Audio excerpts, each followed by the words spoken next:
sa balita, nais bigyan ng University of the Philippines si President Rodrigo Duterte ng honorary degree. Isa ito mataas sa karangalan na iginagawad ng universidad bilang pagkilala sa husay at dangal ng isang individual. Ito ang balita ni Joyce Balancio.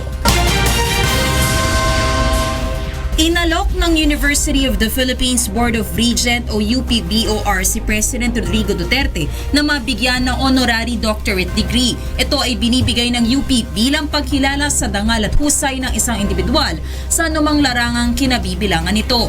Sinabi ni UP-BOR Co-Chair at Commission on Higher Education Chairperson Patricia Licuanan na bahagi ng tradisyon ng UP ang pag-aalok ng honorary doctorate degree sa Pangulo ng Bansa. Pero ayon kay Licuanan, hindi pa ito tinatanggap ni President Duterte.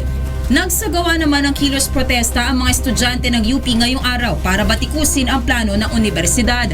Anila hindi kwalipikado si President Duterte para sa nasabing karangalan. Dahil dun sa mga naging attacks ng Duterte regime on the rights of the Filipino people, we believe na walang dangal yung ganong mga actions of this regime in the first months in office. Bilang kinatawan ng mga estudyante, hihilingin anya ng UP Student Regent sa susunod na pulong ng BOR ngayong katapusan ng Abril na huwag ituloy ang paggawad ng parangal. Gid nila hindi kinonsulta ng UP-BOR ang panig ng mga estudyante at tila patago itong dinesisyonan. Para naman kina Senators Juan Miguel Zubiri at Senator Richard Gordon, hindi na dapat ginagawang issue pa ang pagbibigay na ganitong pagkilala sa Pangulo. Sa akin, hayaan mo. Ginawa ng Board of Regents, these are responsible people, and I will not put it past them kung halimbawa napatunayan may kalokohan si President Duterte, bawiin nila. I'm not going to make any comment. Personally,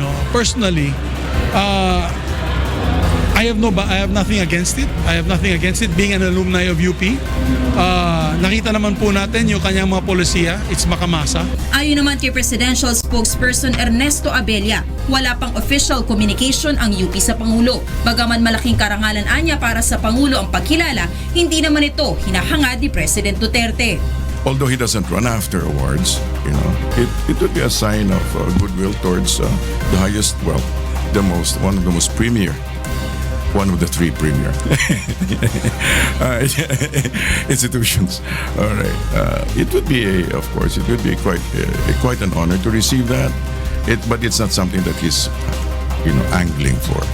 Of course, a sign of respect, mutual respect, would be in place here. Joyce Balancio, UNTV News and Rescue, Quezon City.